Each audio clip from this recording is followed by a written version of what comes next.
Accountants Academy video lectures. My name is Tapiwa Kuyaziwa and I'll be your presenter today. Well, in this video series, we have two videos. The first one is going to be doing about fraud, and then the next one is going to be dealing about laws and regulations, and then communicating with those child governments. So please make sure you watch video 1 and video 2. So today we're going to be looking about fraud. Well, I think our departure point, we have to understand where exactly in the audit process are we in. Yes, you've done your client acceptance, you've done your pre-engagement activities, you've done your signing of the engagement letter, and then you move on to your audit planning. You've done your audit plan, your risk assessment at overall financial statement level, in attestation level, and then you've done your nature, time and extent, and then now you are in the process of evidence gathering. You are doing your substantive procedures, you are performing your test of controls, test of details, analytical procedures. Then this is the point where you can become aware of fraud. So what are our learning outcomes of today? First and foremost, we need to be able to understand the concept of fraud with the context of an audit of financial statement level. In short, we're just saying, what is fraud? Secondly, you need to be able to discuss management and audit responsibilities in respect of fraud.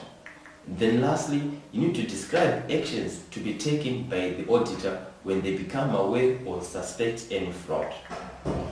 What is fraud? You can see the gentleman on your screen. Is he performing, is he doing a fraudulent activity? I don't know.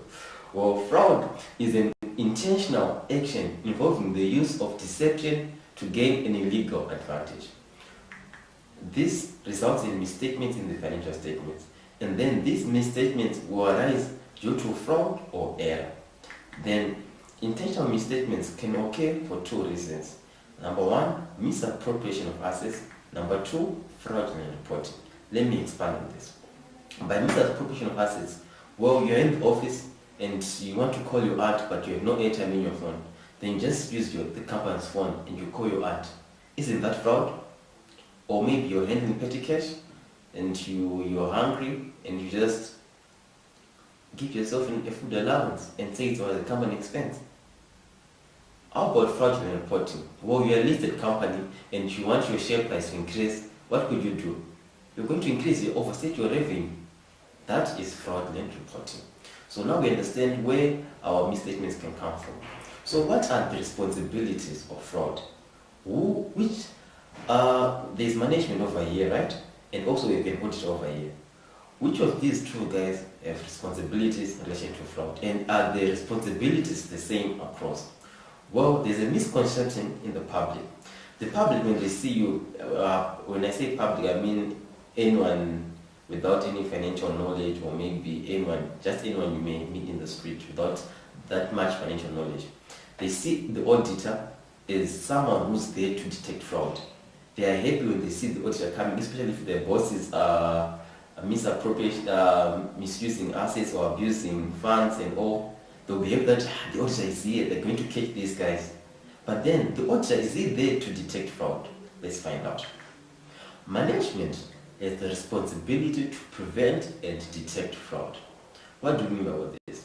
We mean the management is there and should be there to design controls that can prevent and detect fraud.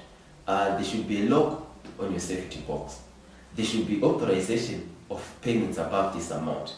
Those are controls that can prevent and detect fraud. And then what does the auditor do? The auditor is there to obtain reasonable assurance that the financial statements are free from error, from material misstatements as a result of fraud. So how can the auditor achieve this when he's doing his substantive procedures? Let's find out. Number one, the auditor has to exercise professional skepticism. By professional skepticism, we mean you're not just, if they say, yes, we used 5,000 for our airtime, you can just say, okay, it's fine. You need to have that skeptical mind, that say, what these guys are saying, is it true? Can I base on this? And then you need to discuss with the engagement team on the risks that are there and what they should do when they're performing the procedures. Thirdly, you need to consider potential management override of controls. Are all payments authorized by the same channel that is detailed in the policies?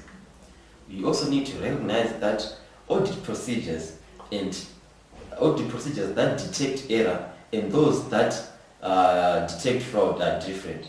For example, if you want to detect error, the auditor can perform, maybe you're valuing our inventory, the auditor can perform these own valuations or the costs that are necessary to bring the inventory to its intended use or for sale. And then they do their own valuation, then they compare that valuation with that was done by management. Then they try to compare and see where was the error.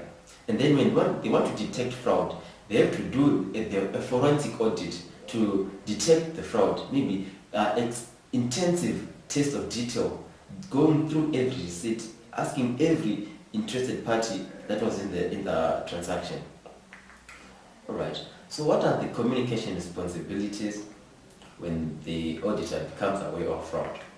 Well, in the existence of fraud, the auditor is going to communicate using these 4 guidelines. First and foremost, you need to go to the appropriate level of management. Maybe it's the financial director that has done a fraud. Who should you go to?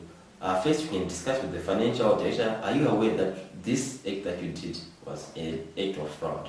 And then you go to his higher level of authority. Maybe now you're going to the CEO. And the CEO, the financial director did ABCD, which is a fraudulent activity. Then after that, you go to those charged with governance. By those charged with government, we mean the board of directors. You go to the audit committee or the board as a whole, then you discuss with them. And then there are entities, for example, in the insurance services, or they are governed by a regulator called IPEC. And then when you do your client acceptance, if the IPEC says, if you become aware of ABCD, please alert us. So that becomes a responsibility to report to outside parties. So the auditor needs to assess whether they have that responsibility to go to outside parties or not. And then lastly, you can obtain legal advice on appropriate action to be taken. If you're a chartered accountant, by legal action, we don't mean that you have to go to the lawyers straight, but you go to ICAS. You seek guidance from ICAS. As a chartered accountant, you are obliged to comply with confidentiality clause. So you don't have to go to the lawyers first. You first go to ICAS and seek legal action from there. Thank you for your time. So what should you do from here? Now that you have watched the video, please, you have to prepare for class. So go and read your module to get more information, and also attempt quizzes that will be sent on, or that will be allowed on my CAA before class. Thank you for your time. If you have any questions or any feedback, please don't hesitate to hit our inbox. It's auditing@caa.ac.zw. Thank you so much. Have a great day.